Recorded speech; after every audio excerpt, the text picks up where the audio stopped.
Bienvenidos, este es el segundo de los videos de Derecho y Turismo.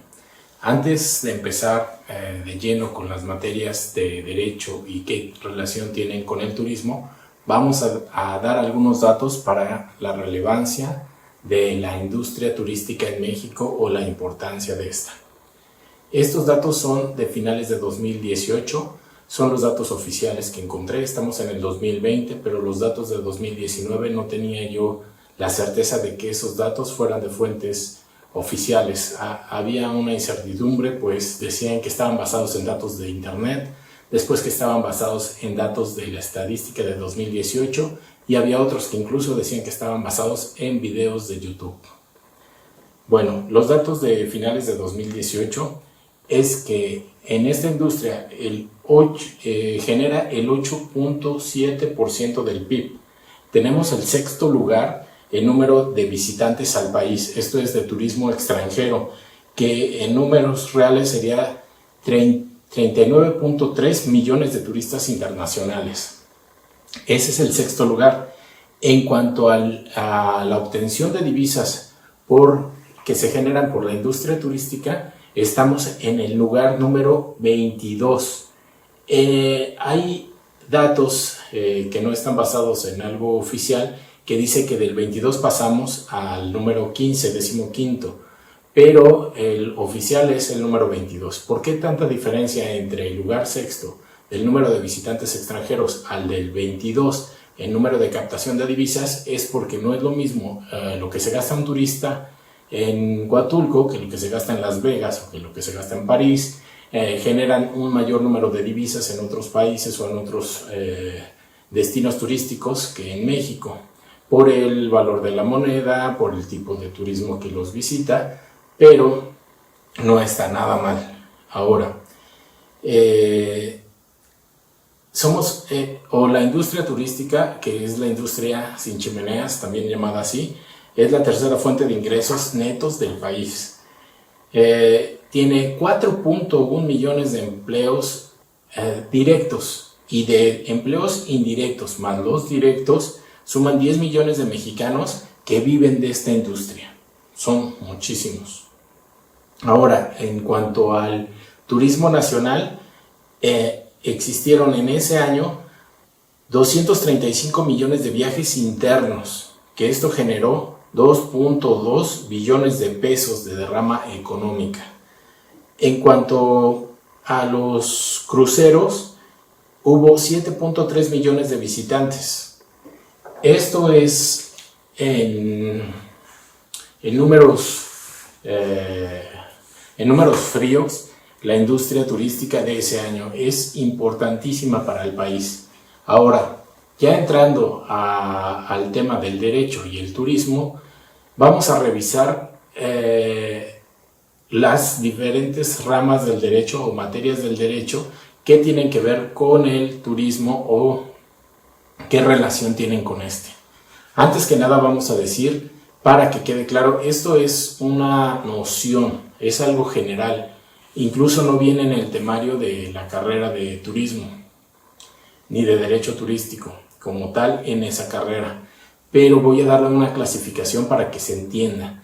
El derecho está clasificado en tres grandes grupos: el derecho público, derecho privado y derecho social. El derecho público es como el derecho tributario, que quiere decir que es donde se cobran los impuestos o derecho de impuestos para quienes no son abogados, y esto es en el derecho público que el gobierno te va a decir exactamente cómo es y no hay forma de modificarlo. Él te va a decir, tienes que pagar 16% del impuesto al valor agregado, el IVA. Tú no le puedes decir, oye, no, pues que no sea el 16, que sea el 7.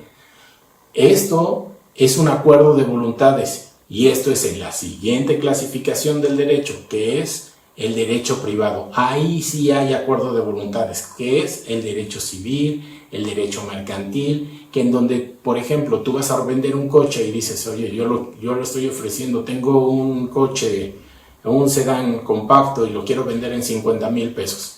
Llega la persona que quiere comprarlo y te dice, no, oye, ¿sabes qué? Está un poco abollado, está ya maltratado, está muy corrido, ya no tiene llantas nuevas, te doy 30,000.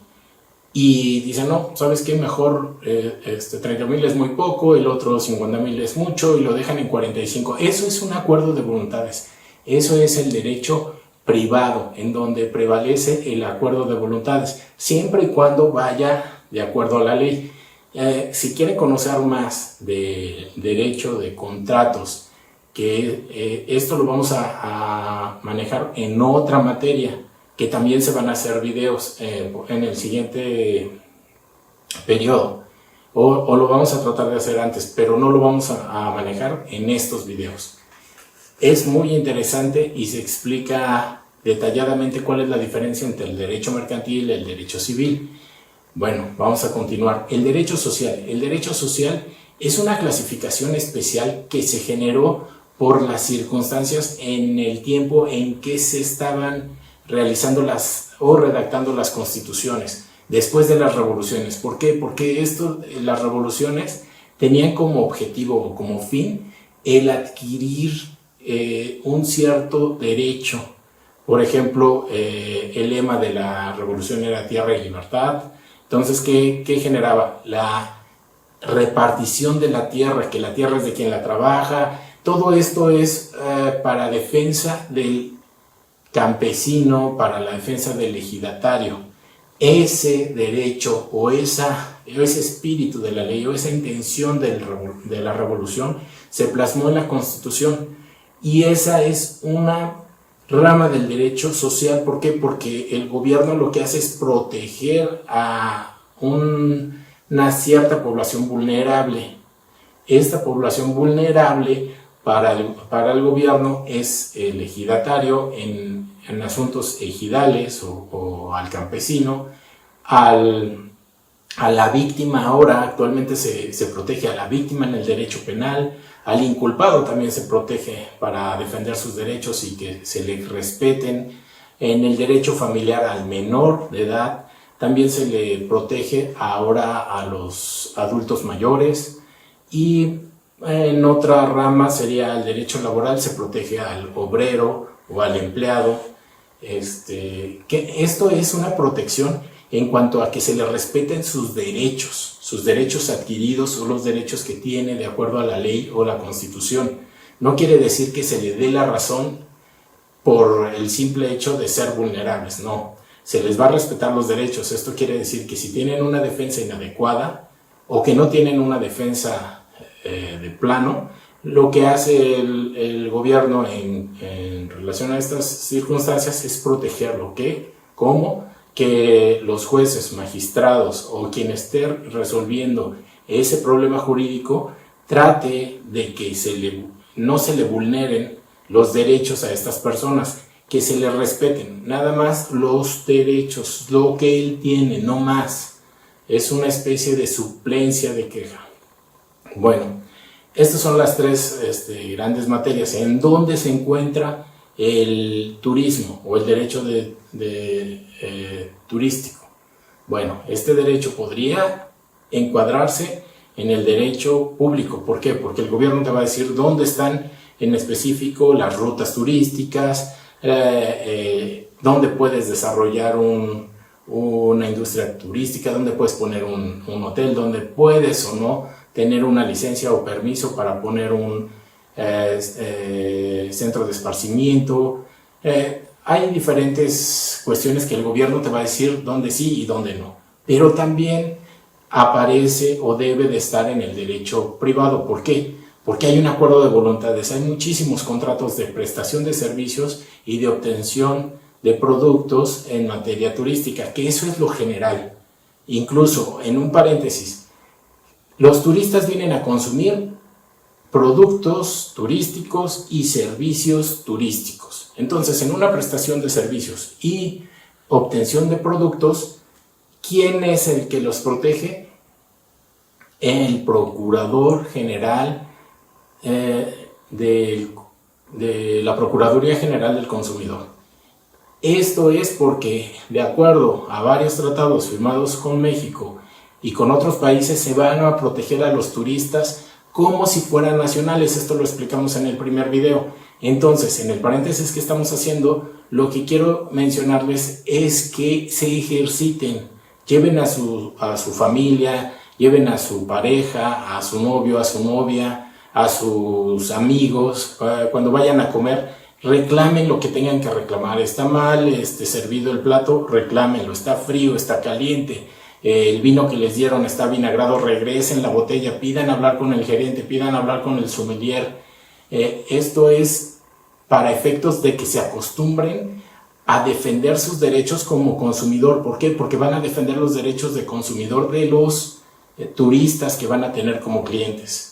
Entonces trátenlo de hacer desde ahorita como estudiantes, los que ya están en la industria, háganlo, y háganlo por beneficio de los turistas que llevan y de la industria turística en el lugar en donde están, en donde tienen su empresa. ¿Por qué? Porque así la empresa que está dando mal servicio va a corregir esos errores.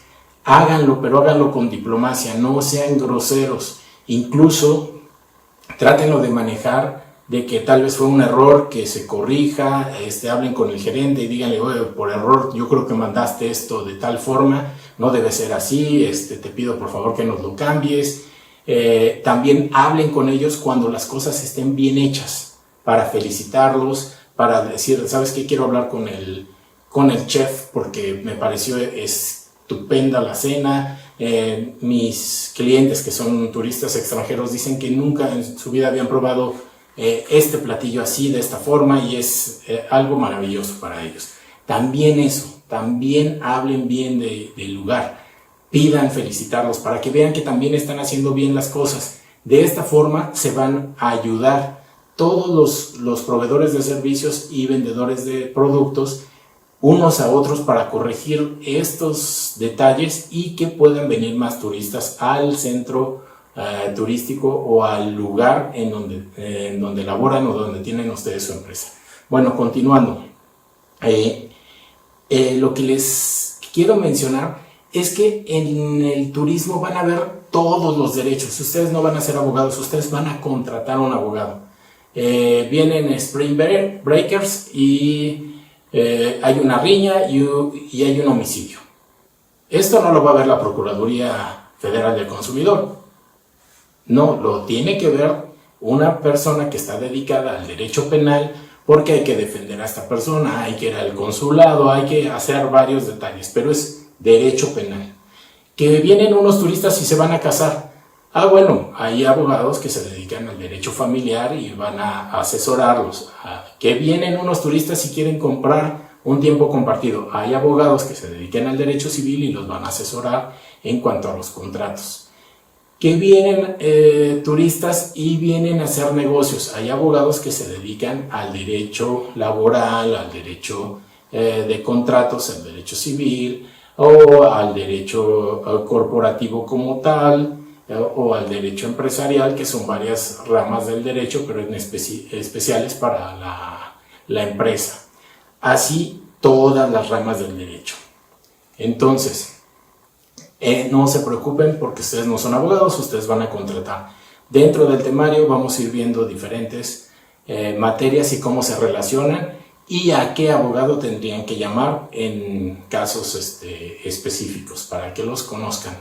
Bueno, hasta aquí dejamos este video y continuamos en el siguiente ya viendo las materias como tal.